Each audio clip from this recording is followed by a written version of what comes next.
Hey Waffle Gang, I do hope you are well. My name is Mark and today we're checking out some more Reddit stories, and if you do love a Reddit story, why not consider hitting that like, subscribe, maybe that notification bell too, and let's crack on with today's first story. Much love guys. Now today's first story comes from X Spending Problem and says, my ex-girlfriend stole my emergency credit card and ran up a $3,000 bill. She says I owe it to her to get back on her feet after we broke up. She also said she's not paying it back. My ex and I broke up late last year. She wanted to go out constantly and I did not. Our lifestyles just weren't compatible. She lived at my house and I didn't make her pay anything as I make significantly more than her. What really sucked was that if she really wanted to, she could have essentially squatted in my house for months while I'd have had to file eviction papers. In the end, I paid for an apartment deposit and first month's rent on a place for her. I hadn't spoken with her at all until a week ago when I got a collection notice in the mail. The credit card I literally don't use and only had for emergencies was maxed out and charged off. When I looked into it, I found it had been maxed out by March of this year. When I downloaded the statements, it's all fast food, Victoria's Secret, and grocery stores. Also found the card was missing. I texted her asking about it and she called me and she said it was because I left her with basically nothing and she needed back on her feet. She then said I was lucky she didn't sue me for emotional distress. I hung up because she literally has sued co-workers twice and got settlements both times. I'm thinking of just going to the police and letting them deal with her. My credit score has dropped about 200 points in a year. Any other advice I might be missing? Edit. I filed the police report and I'm sending the information to the credit bureaus tonight. There was a lot of questions about her previous lawsuits. One was for harassment and the other for sexual harassment. They were both iffy cases, but both businesses settled. I probably should have been watching my credit better. This was the first time in probably a year and a half that I even checked my credit. And we're not going to cover the comments on this one because it's pretty much going to be the same advice all the way through, and that you need to get the police involved because what she committed is fraud. It's as simple as that really, isn't it? She sounds like a right little toe rag though, don't she? Threatening to sue you for emotional distress. But OP came in with her update. It was only a small one. It said, I heard back from the investigator on my case on Friday. He did a remarkable job from what it sounds like. She confessed to him that she only used my credit card for essentials, and then said she also used it at Victoria's Secret. She was charged with felony credit card fraud and had to get a public defender. Since she's never been in legal trouble before, she's been offered 12 months probation. I also got an order of protection against her, which she didn't contest. The final ruling is supposed to go through at the start of January, but the investigator said it's basically a done deal. I'm alright with how it turned out. Probation is probably a pretty big deal for her. I know something like that would absolutely get me fired from my job and drastically alter my life. The charge off was removed from my credit reports and my score is back above 760. I actually watch my credit now and I'll be keeping an eye on the public record for a court case just to be safe. I appreciate everyone's advice and encouragement. And it sounds like all's well that ends well after this one. It does make me think about the mindset of the person. They just broke up and she thinks, oh, I'm just going to max out this guy's credit card, and she thinks there's going to be no repercussions from this at all. I just find it absolutely bizarre. You know, it's a mindset. You're thinking this process. Someone was sat there thinking this through. There was many points she could have stopped herself, like when she took the card, she must have held onto the card for a while, putting the details into various websites, etc. Just so incredibly stupid. But what do you guys make of this situation? Have you ever found yourself in a similar one? Let us know your thoughts down in the comments below, and let's move on to another story. Now our next story comes from WhatDo232 and it says, my 21 female best friend's 23 female fiance 29 male is extremely inappropriate towards me. And before we do get into this story, there's a couple of trigger warnings on it of stalking and obsessive behavior as well. So if you don't want to skip the story, please feel free to do so. Timestamps are always down in the description and along the timeline below. Thank you. It starts off throwaway because one of the people involved knows my personal account. I'm at a loss for how to go about handling this situation in an appropriate manner. Any kind of advice would be greatly appreciated at this point. To make this easier, let's call my friend Kate and her fiancé John.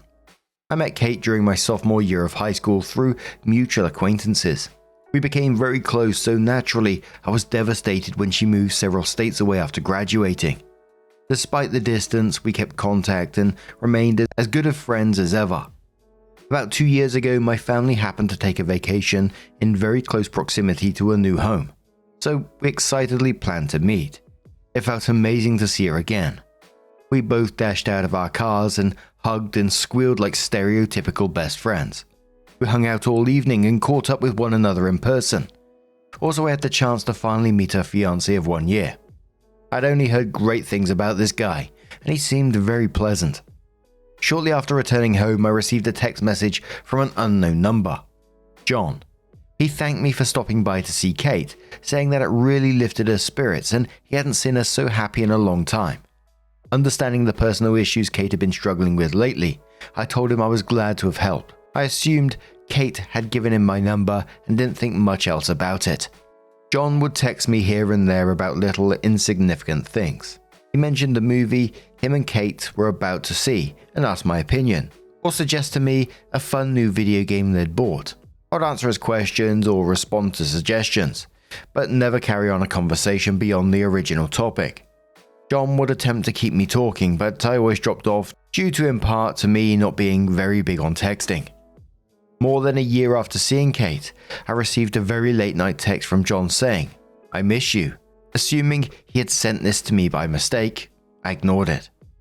Fast forward to a month or so ago, I took a weekend trip to visit Kate. We'd been planning this get together for a while and I was super excited to spend some much needed girl time with her.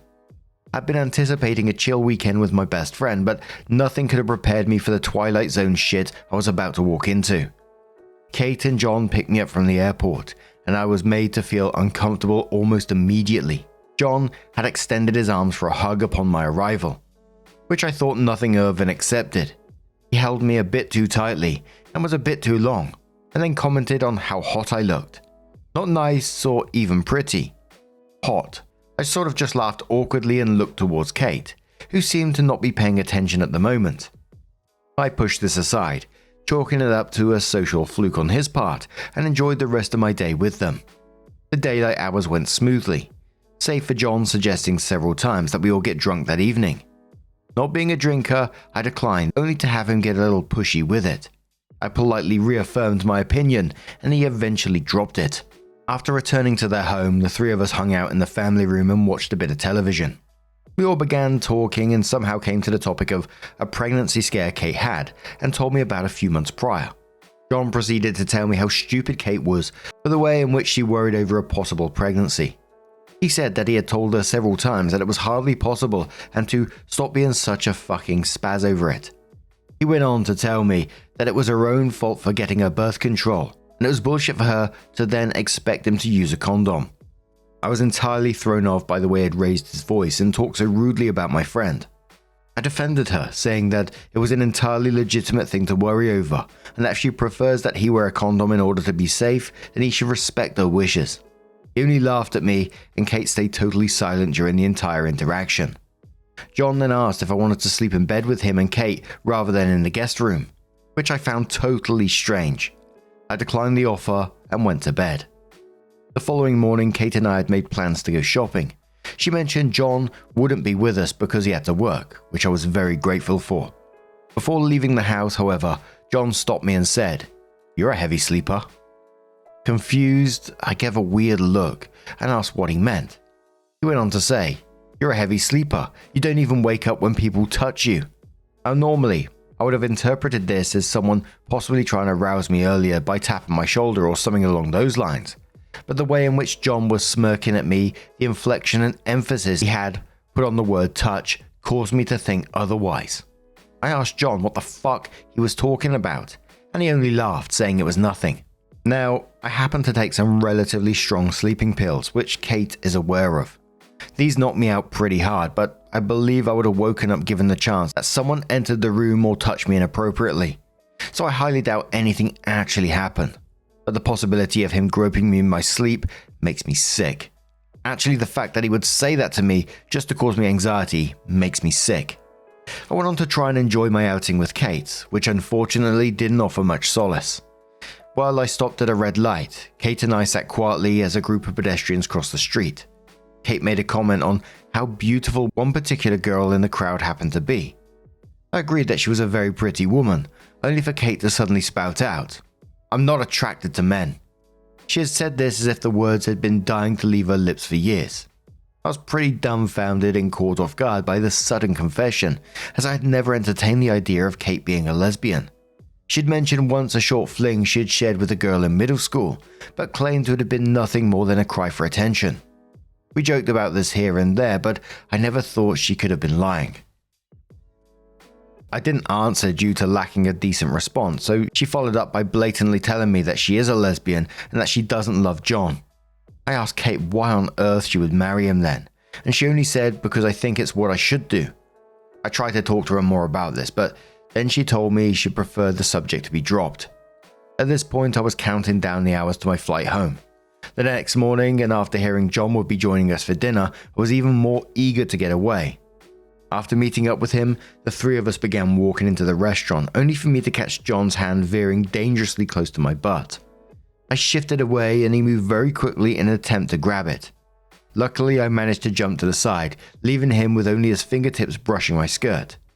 I told him to watch his fucking hands, and he just laughed again and made some comment on my appearance and the fact that he couldn't help it. Dinner couldn't have gone by slower. I sat there hardly saying a word and wondering if I should just try and get a hotel room for the evening. However, my stupid self decided that I could make it one more night and save the cash. I told Kate that I was very tired the moment we got back to her place, but she insisted that I watch our favorite movie together before I have to go home. Unable to say no, the two of us head up to her room. Her roommate's bedroom is on the bottom floor next to the family room, so the television would have woken them up. About an hour into the movie, John comes in and asks to watch with us. Kate tells him of course, and hardly 10 minutes pass before he's attempting to convince Kate and I to kiss. I say no repeatedly and just keep looking at the screen. Kate isn't saying a damn word about it, and John actually starts pleading with us to kiss really quick, so I tell him to shut up and that he's ruining the movie. A couple more minutes of silence pass by until John outright asks if I'd like to sleep with him. The way that he went about asking was if he had deluded himself into thinking he was fucking irresistible to me. I told him no and pointed out the fact that Kate was sitting right next to me.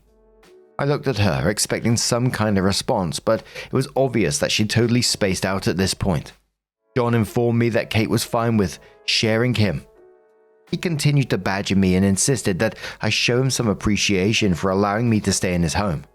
I looked at Kate and asked her, "How the fuck are you okay with this?" She looked as if she was unable to hear me, staring straight ahead with dull eyes. I got up to leave, only for John to attempt to block the door. Mind you, I'm 5 foot tall, 100-pound girl being physically blocked by a very large man. I tell John firmly to move, only for him to once again say that I owe him. I took my chances and shouldered my way past him. Luckily, he didn't do much but attempt to grab me as I exited the room. I gathered my things quickly and got to the hotel room. Kate never even acknowledged what happened. I think she may be suffering from either John's abuse or some kind of mental disorder, which makes me feel bad for being angry with her. But I'm very angry that she sat by and did nothing while her fiancé was so aggressive with me. Kate is aware that I was sexually assaulted in the recent past and therefore am sensitive to such pushy advances. I talk to Kate very sparsely and she doesn't seem to understand why. By coincidence, I happen to have accepted a role in an internship program close to the city she lives in. Within a month, I'll be living very close proximity to both her and John, and I need to figure out what to do. I want to help my friend. I'm afraid that she's experiencing abuse, living a lie by pretending to be heterosexual, and maybe possibly suffering from some kind of mental illness. I've never been in a situation like this, and I'm at a complete loss. I don't want to see Kate after I move, because that in turn means I'll see John. Any advice to how I can help her and try to diffuse the situation would be massively helpful. Edit. Whoa, my gosh, I just woke up and had no expectations of this post blowing up so much. Thank you from the bottom of my heart for all the advice and support. Seriously, you guys have no idea how much it means to me. I've decided to talk to Kate. I'm nervous as hell because I have no clue how she'll react, but I need to reach out to her. She's been there for me during trying times in my life. I want to be there for her. I know for a fact that John works tonight and Kate will accompany him sometimes and just sort of sit there and be idle all evening. I should have recognized this as weird earlier, but I don't know if she's going tonight. I asked if she'd like to Skype this evening and she responded with, "Why do you want to talk to me all of a sudden?" I told her I'd just like to catch up and apologize for being so busy as of late. I haven't received an answer just yet, but I'll try my best to update tonight if we get a chance to talk. Once again, thank you to everyone. I'll respond to as many comments as possible. I'm not receiving any good advice from those close to me, so this is insanely beneficial. Edit 2, Skyping with Kate tonight. She agreed a lot more excitedly than I anticipated, judging by her preceding text. We chatted for a little bit afterwards, and oddly, she brought up the fact that she had recently watched Rush and commented on how hot Chris Hemsworth is.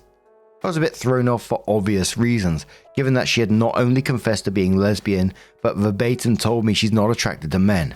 Maybe I'm reading too far into it, so I just agreed that yes, Chris Hemsworth is indeed gifted, and I told her I couldn't wait to talk tonight. I'm still very nervous.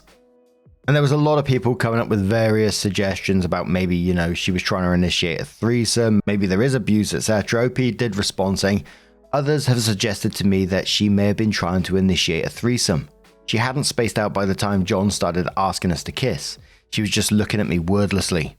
No matter what, I'm never going near him again unless it's to get Kate and take her somewhere away from him. So it was around 8 months later that OP came in with her update and said, "So I know my original post is super old, but I received an invitation to Kate and John's wedding today. It reminded me of this whole thing, and more importantly, the fact that I never thanked everyone for all your supportive comments and advice. Thank you very, very much. Plenty of people have been asking for an update, but honestly, I became so busy with prepping to move that Reddit was not on my list of priorities." So on to the update. I went through with the Skype chat as planned. Luckily, I had successfully caught Kate alone. We small talked for hardly a minute, but my nerves were buzzing and I wanted to get this over with. I jumped right into it and explained to her why I'd been distancing myself, that John's behavior was seriously concerning. I listed to her the exact events that had made me feel uncomfortable, both for her safety and mine. She listened in dead silence, as I'm certain this had not been her expectations for our chat. After I'd finished, I asked why she would want to spend her life with this man, especially since she confided in me her sexual orientation. Kate broke down pretty quickly, and to sum it up, she's been in love with me since high school. I can't put it into proper words how I feel about this part. Yes, as some of you suggested, Kate and John had been trying to set up a threesome the entire weekend I was there. I asked her whose idea it had been, and she said it was hers, but that John was incredibly excited at the suggestion. She admitted to having planned the entire thing out with John before even inviting me to visit. She said they planned to see if the intimacy would come naturally and then try to initiate if that were not the case. I asked her why she was okay with John acting so coercive, and she said he'd promised to make it happen no matter what. After I hadn't caught the hint the past 2 nights, she said she felt desperate to be with me intimately and would do anything for that to happen. I asked her if it even meant having to force me, and she said maybe so, but I would enjoy it eventually. That I would probably have just given in and she could join in if John had followed through. Not gonna lie, this made me feel fucking sick, but I set those feelings aside and told her very gently that I don't reciprocate her romantic feelings, but I still care for her as a friend. I told her that I feared for her safety and happiness and only wanted to help. Well, that completely flipped the switch. Honestly, I've never seen Kate angry. She's a passive person to a fault, but holy shit, did she lose it on me. Kate made a total 180 and began making accusations that didn't make sense. That I was trying to steal John away from her and that I can't have him. That his sexual aggression towards me, as well as my past sexual assault, was directly my fault due to how I dress and present myself. That all her insecurities are my fault because she has to put up with John talking about how I look and asking why she can't act more like me. I enjoy doing my makeup and hair, wearing dresses and heels when I go out, while Kate wears only baggy clothing and does nothing to her hair or face. It's always been this way. We just have different styles. Anyhow, she ended her tirade by telling me to kill myself, so honestly I hung up after that. I feel as though Kate is dealing with issues that are far out of my league to assist with, and I couldn't continue speaking to her. My internship is over now, so I'm home and away from both of them. During my internship, they both attempted to contact me multiple times, but I always deleted the messages. Kate simply ignored what had transpired between us and asked why I wouldn't speak to her. Then John made a few jokes about kidnapping me. I only saw the both of them once during my entire internship. I had the chance to attend a large pop culture convention and I was seriously stoked about it, despite having no friends to go with. Luckily, I found a couple of girls on Facebook through my internship group page who were also looking for people to go with. I knew for a fact Kate and John would be going, as they attend every year. Plus, the costume I chose to wear was near unmissable, so I was certain they would notice me. But honestly, I was not about to let them spoil the event for me and went anyhow. I gave the girls a rundown of the situation and they assured me they had my backs. Lo and behold, I'm standing in an autograph line with my friend. Who hugs me from behind but John? I basically went into spaz mode and flailed until he let go. Dickweed acted confused. Kate was right beside him being quiet. I'd like to say that I told him off like a champ, but I didn't. I was scared, honestly, so I just ran. I was wearing massive heels, so I had to do that weird crouch move where you're not really running, but more so fast walking like a werewolf. A couple of the girls followed me to make sure I was good. Never saw them again. I know the general consensus was to not cut Kate out of my life, but I honestly do not believe either of them are safe to be around. I feel that Kate is dealing with something beyond what I can assist with, and my personal safety needs to come first. Obviously, I'm not going to the wedding. Thank you all for the helpful advice and support I received on my previous post. Holy shit, what a scary situation. Couple of predators right there. But now, I'm going to turn this one to you guys. Whew-wee. Let us know your thoughts down in the comments below, and just a huge thank you for being here today, getting involved in the stories, your love, your support, your time. It always means the absolute world to me, so thank you so much for being here, and hopefully I'll see you in the next one. Take care and much love.